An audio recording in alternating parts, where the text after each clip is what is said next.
അപ്പോൾ എല്ലാവർക്കും അസ്സലാമു അലൈക്കും. അപ്പോൾ നമ്മുടെ മറ്റൊരു വീഡിയോയിലോട്ട് എല്ലാവരും ഒരിക്കൽ കൂടി ഞാൻ സ്വാഗതം ചെയ്യാണ്. അപ്പോൾ എൻ്റെ ചാനൽ ഇതുവരെ സബ്സ്ക്രൈബ് ചെയ്യാത്തവരായിട്ടുണ്ടെങ്കിൽ ഒന്ന് സബ്സ്ക്രൈബ് ചെയ്യുക, ഒന്ന് സപ്പോർട്ട് ചെയ്യണേ, കൂടെ കൂടണേ. അപ്പോൾ നമ്മുടെ ഇന്നത്തെ ഒരു കുഞ്ഞു വീഡിയോ ആണ് കേട്ടോ. അപ്പോൾ ഓൾറെഡി നമുക്കെല്ലാം അറിയാം, റമദാനൊക്കെ സ്റ്റാർട്ട് ചെയ്തേക്കാണല്ലേ. അപ്പോൾ നമ്മൾ ഹൗസ് വൈഫ്സിനെ സംബന്ധിച്ചിടത്തോളം ഫുൾ വർക്കിംഗ് ആണ് ഈ ഒരു റമദാൻ മാസത്ത്. അപ്പോൾ നമ്മുടെ ഇന്നത്തെ കുഞ്ഞൊരു വ്ളോഗാണ്. നമ്മൾ അത്താഴത്തിന് എന്തൊക്കെ പ്രിപ്പറേഷൻസാണ് ഉണ്ടാക്കുന്നതെന്ന് കേട്ടോ. അപ്പോൾ മിക്ക വീടുകളിലും അത്താഴത്തിന് ഇതേപോലെ സിമ്പിളായിട്ട് വല്ല കറികളും അതേപോലെ തന്നെ ഉണക്കമീൻ, ചമ്മന്തി അങ്ങനത്തെ ഒക്കെ ലൈറ്റ് വെയിറ്റ് ആയിട്ടുള്ള സാധനങ്ങളായിരിക്കും ഉണ്ടാവുക. അപ്പോൾ നമ്മൾ ഏകദേശം നോമ്പൊക്കെ തുറക്കൽ കഴിഞ്ഞ് ഒരു 7:30 8 o'clock ഒക്കെ ആകുമ്പോഴേക്കും നമ്മളിത് അത്താഴത്തിനുള്ള പ്രിപ്പറേഷൻസൊക്കെ സ്റ്റാർട്ട് ചെയ്തിട്ടുണ്ട്. അപ്പോൾ ഫസ്റ്റ് തന്നെ ഞാൻ ചെയ്തത് അടുപ്പ് കത്തിച്ചിട്ട് ചോറ് വെക്കാനുള്ള തയ്യാറെടുപ്പായിരുന്നു. അപ്പോൾ ഓൾറെഡി ഞാൻ അരിയൊക്കെ ഇട്ടിട്ടുണ്ട്. അപ്പോൾ അരിയൊക്കെ ഏകദേശം പകുതി വേവായി വരുന്നുണ്ട് കേട്ടോ.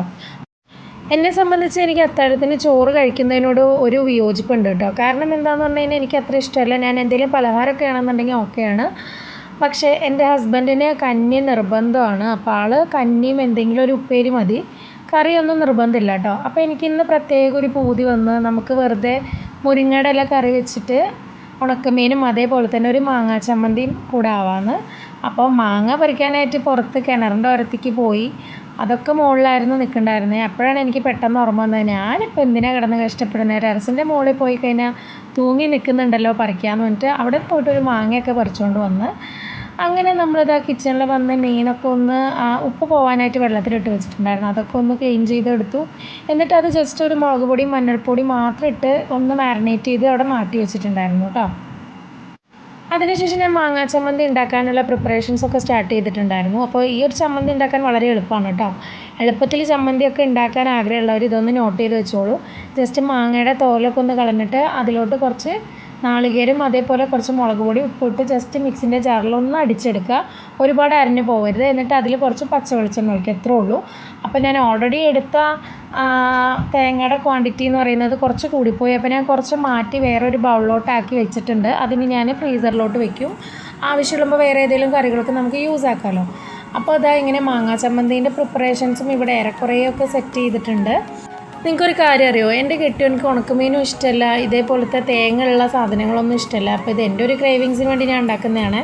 അപ്പോൾ ഓൾമോസ്റ്റ് ഇതവിടെ ചോറൊക്കെ ഇവിടെ ആയിട്ടുണ്ട്. എനിക്കാക്ക് സെപ്പറേറ്റ് എന്തെങ്കിലും ഉപ്പേരി ഉണ്ടാക്കണം. അപ്പോൾ ആൾക്ക് ഏറ്റവും ഇഷ്ടപ്പെട്ട ഒരു വെജിറ്റബിളാണ് കൈപ്പക്ക. അപ്പോൾ കൈപ്പക്ക ഉപ്പേരി വെക്കാമെന്ന് വിചാരിച്ചു. ഏകദേശം ഒരു കൈപ്പക്കേൻ്റെ ഹാഫൊക്കെ ഇവിടെ ഉപ്പേരി വെച്ചാൽ ചിലവാകുള്ളൂ കേട്ടോ. അങ്ങനെ ഞാൻ കൈപ്പക്ക ഉപ്പേരിയും കൂടെ ഉണ്ടാക്കണം. അതിന് ശേഷം എനിക്കിനി മുരിങ്ങയുടെ ഇല കറി വെക്കണം. നമ്മുടെ നാട്ടിൽ മുരിങ്ങയുടെ ഇല വെറുതെ വെള്ളത്തിൽ ചെറിയുള്ളിയും പച്ചമുളകും അതേപോലെ തന്നെ വെളുത്തുള്ളിയും ഉപ്പും ഇട്ട് ഒന്ന് തിളപ്പിച്ചിട്ട് ആ വെള്ളത്തിൽ ഈ മുരിങ്ങ ഇട്ടിട്ട് ജസ്റ്റ് വെളിച്ചെണ്ണ ഒഴിച്ച് എടുക്കും. അത്രേ ഉള്ളൂ കറി കേട്ടോ. സിമ്പിൾ കറിയാണ്, പക്ഷെ അതിന് നല്ല ടേസ്റ്റാണ്. ഞാനിവിടെ കൈപ്പക്ക ഉപ്പേരി ഉണ്ടാക്കുന്നത് വളരെ സിമ്പിളാണ് കേട്ടോ. കുറച്ച് കൈപ്പക്ക, ഒരു ഹാഫ് കൈപ്പക്കൊക്കെ എടുത്തിട്ടുണ്ടായിരുന്നുള്ളൂ. പിന്നെ കുറച്ച് സവാള വെട്ടിക്കൂട്ടി, അതേപോലെ തന്നെ കുറച്ച് ഗാർലിക്. അപ്പോൾ ഇത് നമ്മൾ എണ്ണയിൽ കടുകും കറിവേപ്പിലയും മുളക് പൊടിയൊക്കെ ഒന്ന് താളിച്ചിട്ട് ഇതതിലിട്ടൊന്ന് ജസ്റ്റ് ഒന്ന് ഒരു 10-15 മിനിറ്റ് ഒന്ന് ലോ ഫ്ലെയിമിലൊന്ന് കുക്ക് ചെയ്തെടുക്കുക, അത്രേ ഉള്ളൂ കേട്ടോ. അങ്ങനെ ഇതാ മുരിങ്ങയുടെ ഇല കറി വേറൊരു അടുപ്പിൽ വെച്ചിട്ട് ഉണക്കമീൻ ഇതാ ഇവിടെ പൊരിക്കാൻ വെച്ചിട്ടുണ്ടായിരുന്നു. അപ്പോൾ നിങ്ങൾ കണ്ടില്ലേ, നമുക്ക് ഈ മുരിങ്ങയുടെ ഇല ഉണ്ടാക്കാൻ ഇത്ര സാധനങ്ങൾ മതി. അപ്പോൾ ഇത് ജസ്റ്റ് വെറുതെ വെള്ളത്തിലൊന്ന് ഇട്ട് തിളപ്പിച്ചിട്ട് ഈ ഇല അതിലിട്ട് വെളിച്ചെണ്ണ ഒഴിച്ചാൽ മതി കേട്ടോ. അപ്പോൾ ഇത്രയേ ഉള്ളൂ നമ്മുടെ അത്താഴത്തിൻ്റെ പ്രിപ്പറേഷൻസൊക്കെ ഇവിടെ ഓക്കെ ആയിട്ടുണ്ട്. അപ്പോൾ നമ്മളിനി കറക്റ്റ് ഒരു 4:30 ഒക്കെ ആകുമ്പോൾ പുലർച്ചെ എഴുന്നേക്കും. അങ്ങനെ ഞങ്ങൾ അത്താഴമൊക്കെ കഴിക്കും. അപ്പം നമ്മുടെ ഒരു കുഞ്ഞു വ്ളോഗാണ്. അപ്പോൾ ഈ ഒരു വ്ളോഗ് നിങ്ങൾക്ക് ഇഷ്ടപ്പെടുകയെന്നുണ്ടെങ്കിൽ മാക്സിമം എല്ലാവരും ഒന്ന് സപ്പോർട്ട് ചെയ്യുക. എൻ്റെ ചാനലും കൂടെ ഒന്ന് സബ്സ്ക്രൈബ് ചെയ്യാൻ മറക്കരുത്. നിങ്ങൾ തരുന്ന സപ്പോർട്ട് പ്രതീക്ഷിച്ചുകൊണ്ട് മാത്രമാണ് നമ്മൾ ഈ ഒരു ജേർണി സ്റ്റാർട്ട് ചെയ്തത്. അപ്പോൾ നമുക്ക് നെക്സ്റ്റ് വീഡിയോയിൽ കാണാം. ബൈ.